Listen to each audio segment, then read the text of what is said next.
bikin bulu kuduk merinding dan haru.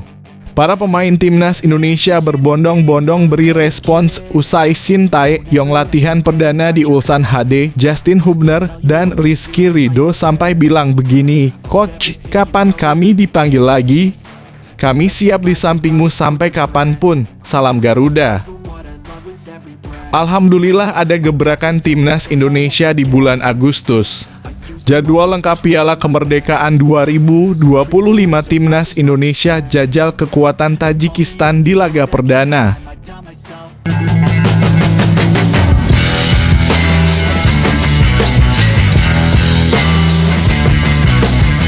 Sebelum kita lanjut ke berita terlengkapnya, alangkah mulianya bagi kalian untuk tekan tombol like dan yang belum subscribe, tolong subscribe channel ini. Bikin bulu kuduk merinding dan haru. Para pemain timnas Indonesia berbondong-bondong beri respons usai Shin Tae-yong latihan perdana di Ulsan HD. Justin Hubner dan Rizky Ridho sampai bilang begini, "Coach, kapan kami dipanggil lagi? Kami siap di sampingmu sampai kapanpun. Salam Garuda." Suasana haru dan penuh kerinduan menyelimuti jagat sepak bola Indonesia usai kabar latihan perdana Shin Tae-yong bersama klub barunya Ulsan HD FC beredar luas. Momen tersebut bukan hanya menjadi sorotan di Korea Selatan, tetapi juga menggugah perasaan para penggemar dan pemain timnas Indonesia yang pernah diasuh oleh pelatih asal negeri ginseng itu. Setelah resmi menyelesaikan masa baktinya bersama timnas Indonesia, Shin Tae-yong kini memulai tantangan baru di K-League. Namun kenyataan bahwa ia telah berpindah klub tak menyurutkan rasa hormat dan kedekatan emosional para mantan anak asuhnya. Justru mereka secara terbuka menunjukkan dukungan bahkan kerinduan terhadap sosok pelatih yang telah mengubah wajah sepak bola Indonesia dalam 5 tahun terakhir. Salah satu yang paling menyita perhatian adalah bek naturalisasi timnas Indonesia, Justin Hubner. Melalui unggahan di media sosial, Hubner menuliskan pesan yang begitu menyentuh mengiringi foto kenangannya bersama Shin Tae-yong. "Coach, kapan Anda memanggil kami lagi? Kami selalu siap. Kami berdiri di sampingmu sampai kapanpun. Salam Garuda," tulis Hubner dalam unggahan yang langsung viral dan dipenuhi komentar haru dari para pendukung timnas.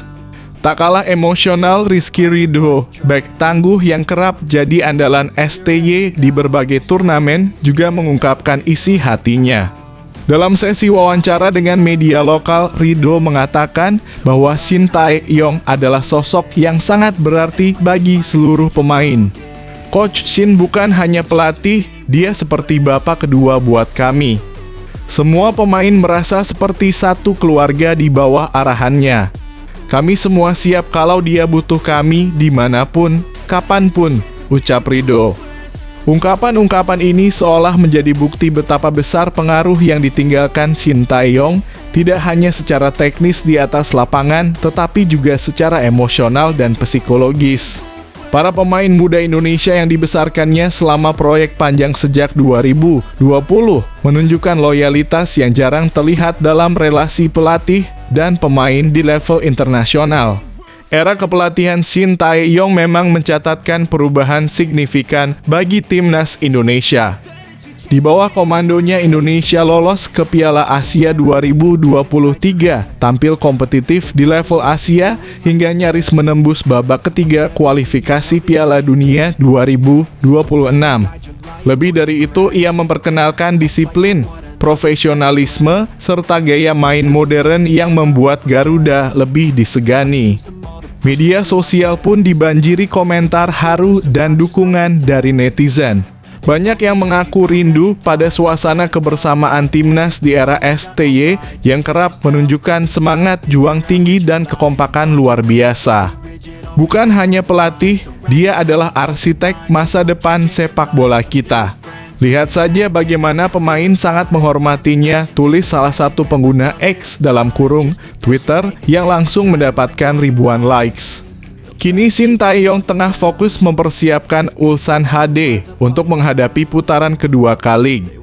Namun kehadirannya tetap dibayangi cinta dari ribuan kilometer jauhnya dari para pemain dan supporter Indonesia yang masih mengingatnya sebagai figur penting dalam kebangkitan Garuda. Bahkan akun resmi klub Ulsan HD mulai kebanjiran pengikut dari Indonesia. Banyak penggemar yang kini menjadikan Ulsan sebagai klub kedua mereka semata karena ingin tetap mengikuti perjalanan karier Shin Tae-yong. Tentu muncul pertanyaan besar, apakah akan ada reuni di masa depan? Apakah suatu hari Shin Tae-yong akan kembali memimpin timnas Indonesia? Meski belum ada pernyataan resmi dari PSSI, sumber internal menyebutkan bahwa federasi tak menutup kemungkinan untuk kembali bekerja sama di masa mendatang. Terlebih banyak pemain inti saat ini merupakan produk dari tangan dingin Shin Tae-yong yang telah memoles mereka sejak usia muda. Bagi para pemain, sosok STY adalah lebih dari sekadar pelatih. Ia adalah mentor, motivator, bahkan figur ayah yang menginspirasi mereka untuk bermain dengan hati. Tak heran jika kata-kata Justin Hubner menjadi representasi dari seluruh skuad, siap dipanggil kapan saja dan selalu berdiri di sisinya. Kami siap di sampingmu sampai kapanpun. Salam Garuda, tulis Hubner. Mungkin inilah bukti paling nyata bahwa cinta di sepak bola tak hanya hidup di tribun penonton, tetapi juga di dalam ruang ganti tempat di mana pelatih dan pemain menjadi keluarga.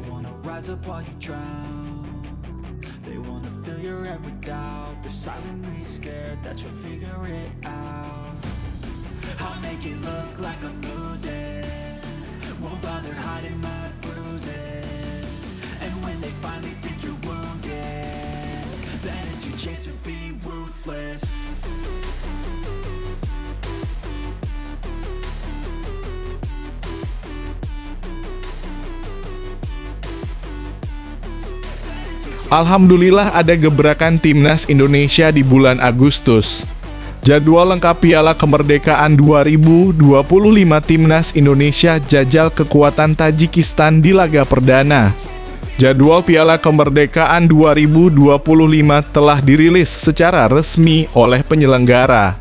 Timnas U17 Indonesia pun bakal memulai laga persahabatan ini dengan melawan Tajikistan U17. PSSI memang menggelar turnamen Piala Kemerdekaan 2025 ini dengan tujuan yang jelas, yakni untuk mendukung timnas U17 Indonesia. Tim asuhan Nova Arianto diketahui akan berjuang di Piala Dunia U17 2025 pada November mendatang. Demi menunjang persiapan skuad Garuda Asia, PSSI pun menyelenggarakan turnamen Piala Kemerdekaan 2025 ini. Dengan tujuan agar timnas U17 Indonesia bisa mempersiapkan tim dengan maksimal sebelum tampil di Piala Dunia U17 2025 di Qatar nantinya. Turnamen Piala Kemerdekaan 2025 ini dijadwalkan bakal berlangsung di Stadion Utama Sumatera Utara pada 12 hingga 18 Agustus 2025.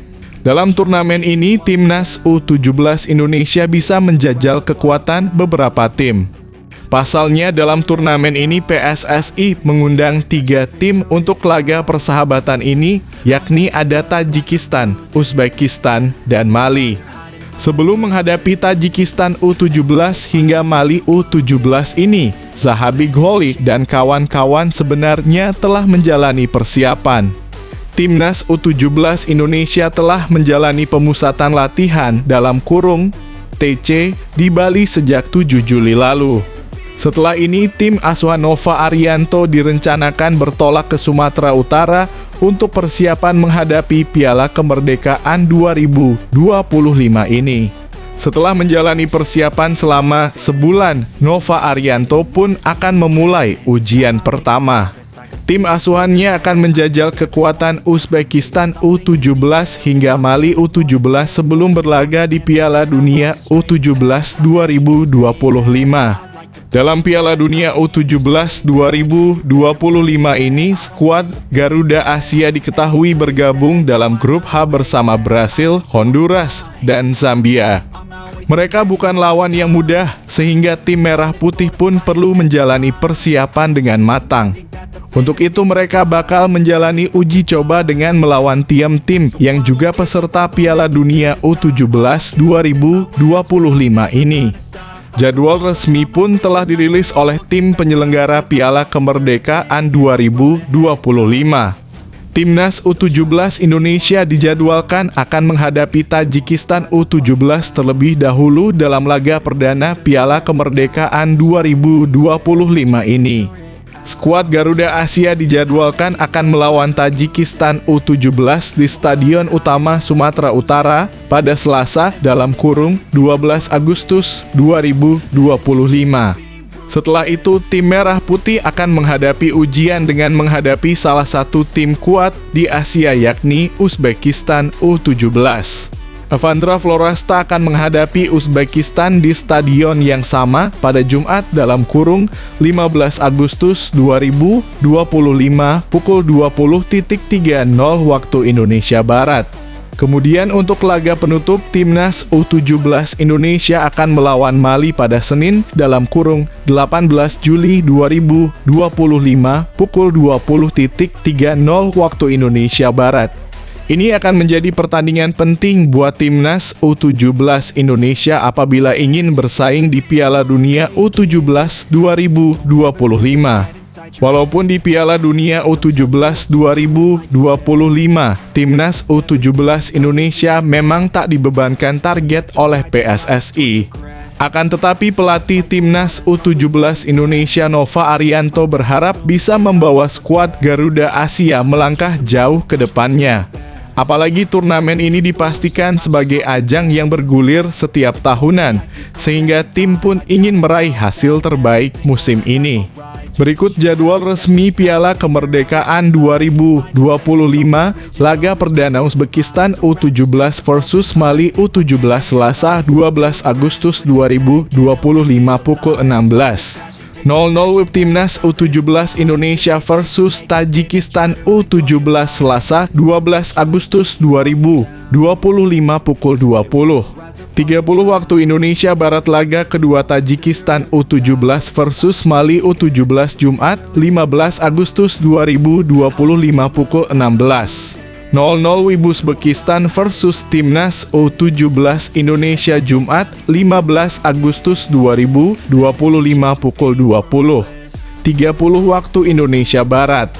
Laga ketiga Uzbekistan U17 versus Tajikistan U17 Senin 18 Agustus 2025 pukul 16.00 WIB Timnas U17 Indonesia versus Mali U17 Senin 18 Agustus 2025 pukul 20.30 waktu Indonesia Barat.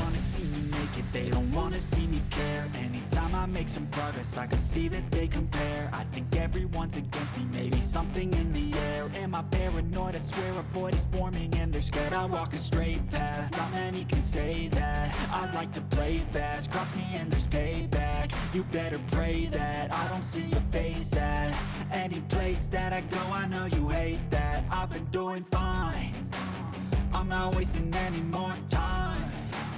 I live for the fight and the climb, and I think that the pain that's deep inside is what defines. So I won't give up, I'm gonna make it to the top. Ditolak klub Belanda, nasib Tom Haye miris. Pemain tim nasional (Timnas) Indonesia, Tom Haye tengah dalam situasi yang kurang baik.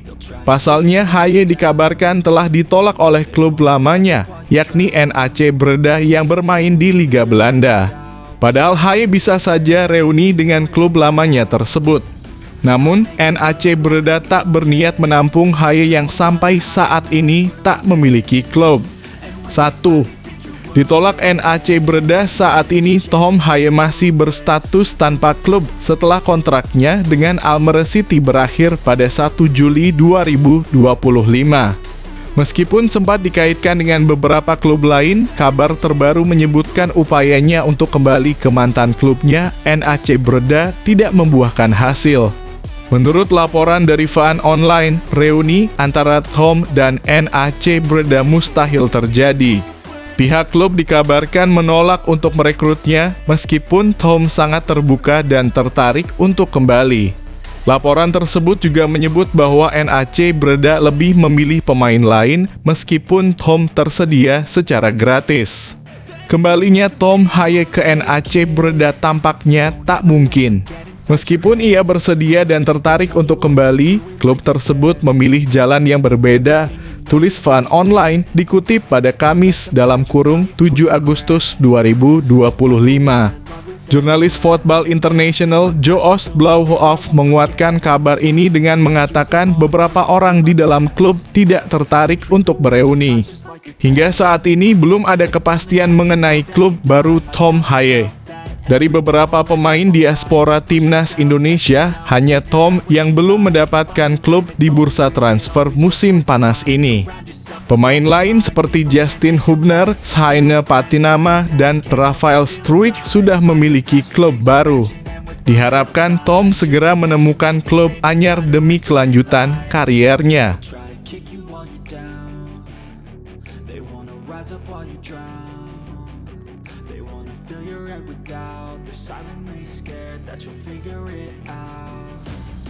I'll make it look like I'm losing, won't bother hiding my bruises.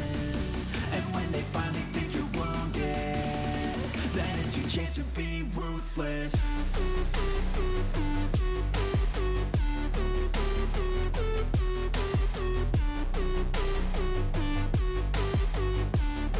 Then it's your chance to be ruthless.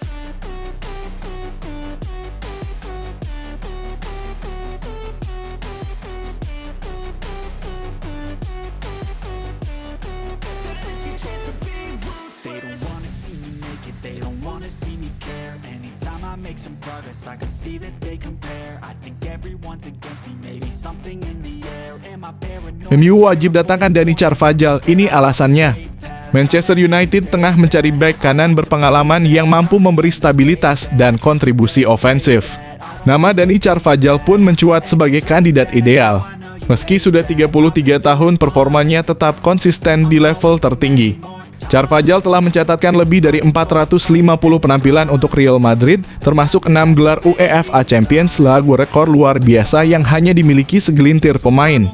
Di musim 2023/24, ia mencetak 4 gol dan 3 assist dari 25 laga La Liga, kontribusi tertingginya dalam satu musim. Tak hanya ofensif, secara defensif ia solid, rata-rata 1,5 tackle dan 5 recovery per laga di UCL, plus akurasi operan 86%. Ditambah lagi, ia kini menjabat kapten utama Real Madrid dan baru saja membawa Spanyol juara Euro 2024 serta UEFA Nations League 2022/23. Meski sempat cedera, kontraknya diperpanjang hingga 2026 dan ia kini siap tempur lagi. MU tak hanya mendapat bek tangguh, tetapi juga pemimpin sejati dengan mentalitas juara. Bagaimana menurut Anda? Apakah Carvajal adalah solusi ideal untuk MU? Tinggalkan pendapatmu di kolom komentar.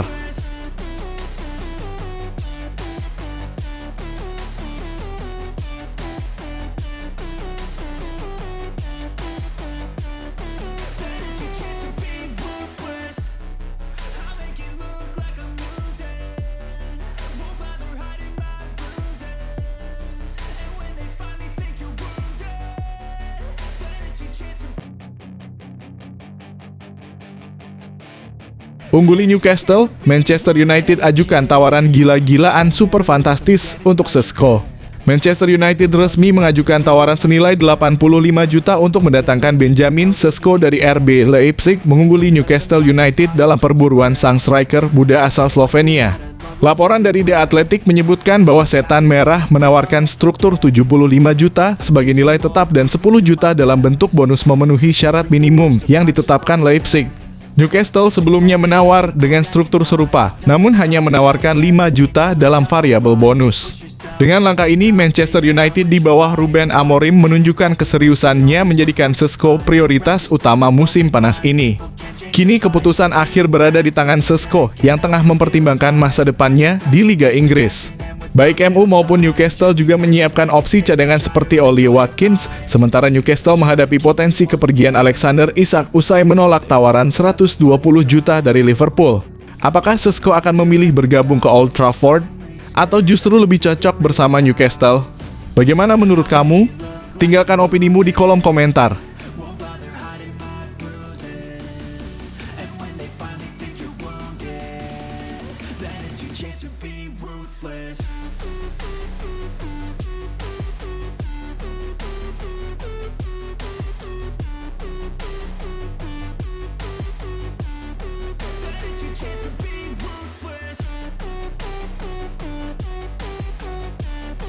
Fiorentina tantang MU, De Gea tak sabar kembali ke Old Trafford. David De Gea tengah diliputi antusiasme jelang laga uji coba antara Fiorentina dan Manchester United akhir pekan ini. Setelah 2 tahun meninggalkan setan merah, sang kiper legendaris akhirnya kembali menjejakkan kaki di Old Trafford kali ini sebagai lawan. De Gea membela MU selama lebih dari 1 dekade dalam kurung 20.122.023 dan menjadi sosok penting di bawah Mistar. Namun kontraknya tidak diperpanjang pada 2023 oleh Erik ten Hag, membuatnya hengkang sebagai free agent. Setelah vakum setahun, ia resmi bergabung dengan Fiorentina pada 2024. Laga ini menjadi penutup pramusim MU sekaligus momen emosional bagi De Gea. Meski bukan pertandingan testimonial resmi, kehadirannya akan menjadi bentuk penghormatan atas dedikasinya selama 11 tahun di klub. Di media sosial, De Gea menulis United Road. Sampai jumpa di hari Sabtu nanti, menandakan rasa rindunya kepada klub dan supporter. Sementara itu, MU ingin mempertahankan rekor tak terkalahkan di pramusim dan menutup persiapan jelang musim 2025/26 dengan kemenangan. Menurut kamu, apakah Old Trafford akan memberikan sambutan istimewa untuk De Gea?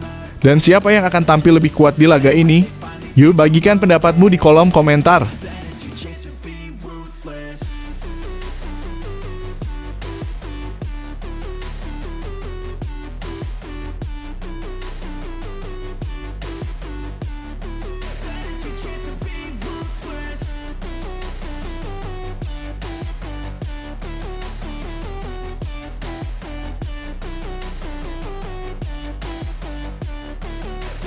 Butuh tantangan baru, bintang timnas Inggris ini siap gabung Manchester United.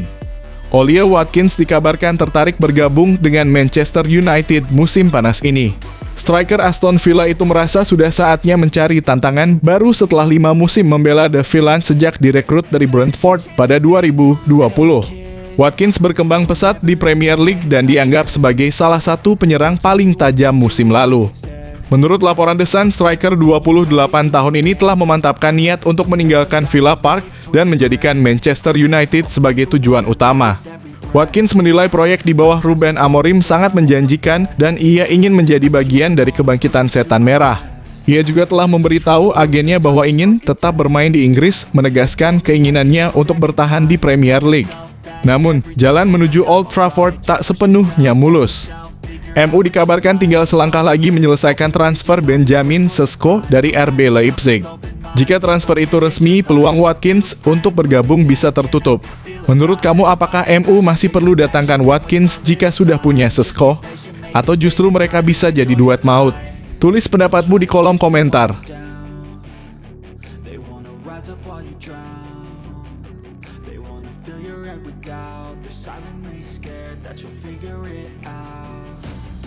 I'll make it look like I'm losing. Won't bother hiding my bruises. And when they finally think you're wounded, then it's your chance to be ruthless.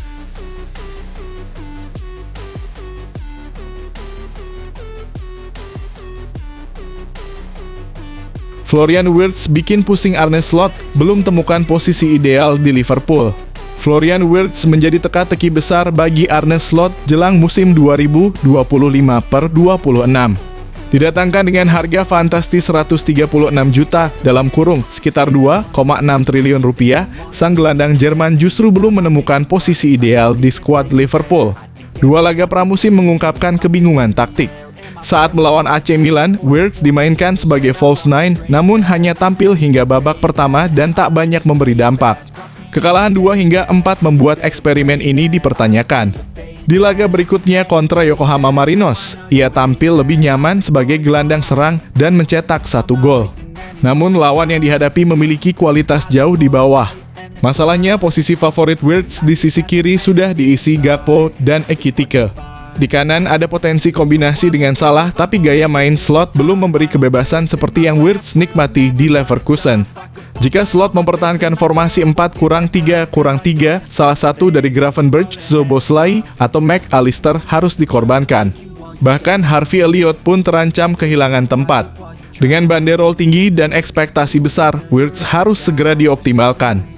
Apakah Arne Slot sebaiknya mengubah sistem demi Wirtz atau justru memaksanya beradaptasi? Bagaimana menurut kamu? Apa posisi terbaik untuk Wirtz di Liverpool? Beri pendapatmu di kolom komentar.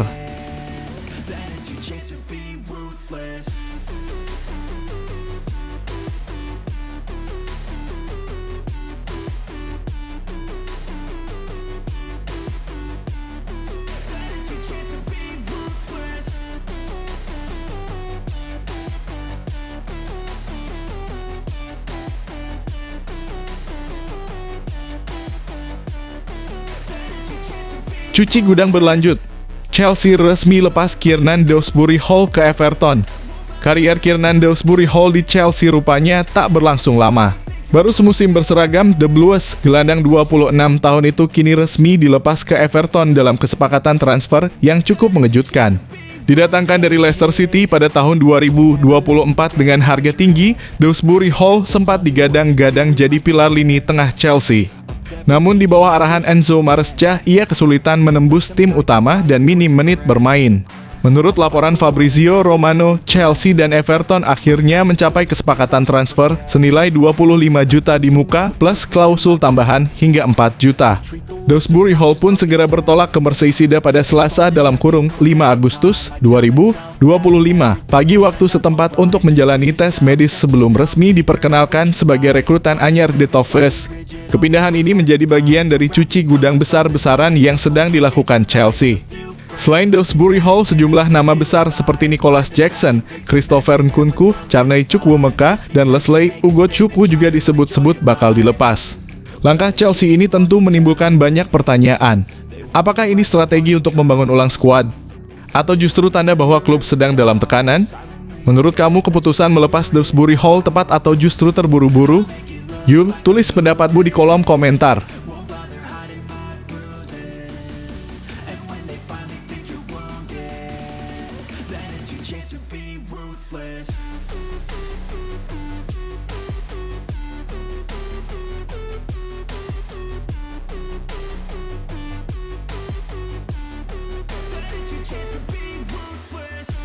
Manchester City capai kesepakatan baru dengan Ruben Dias.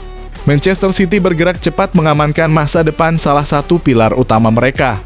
Klub dikabarkan telah mencapai kesepakatan prinsip dengan bek tengah Ruben Dias untuk perpanjangan kontrak jangka panjang, meskipun kontraknya saat ini masih berlaku hingga 2027. Menurut laporan ESPN, hanya detail akhir yang perlu dirampungkan, namun secara keseluruhan, kedua pihak sudah sepakat. Sejak bergabung dari Benfica pada 2020, Dias menjelma jadi sosok tak tergantikan di lini pertahanan tim asuhan Pep Guardiola. Ia telah mencatat lebih dari 200 penampilan dan dinobatkan sebagai pemain terbaik Premier League pada 2021. Kesepakatan ini menyusul kontrak baru Erling Haaland yang diumumkan Januari lalu dan akan bertahan hingga 2034. City tampaknya tengah bersiap menghadapi masa penting dalam proyek jangka panjang mereka. Pasalnya, beberapa pemain kunci seperti Ilkay Gundogan, John Stones Derson, dan Bernardo Silva kini memasuki tahun terakhir kontrak. Sementara Rodri, Phil Foden, Mateo Kovacic, Nathan Aka, Jack Grealish, dan Manuel Akanji berada di 2 tahun terakhir masa bakti mereka. Setelah Dias, manajemen City disebut akan memprioritaskan negosiasi perpanjangan untuk Rodri dan Foden. Bagaimana menurutmu, apakah Ruben Dias layak jadi fondasi pertahanan City untuk 1 dekade ke depan? Yuk, tulis pendapatmu di kolom komentar.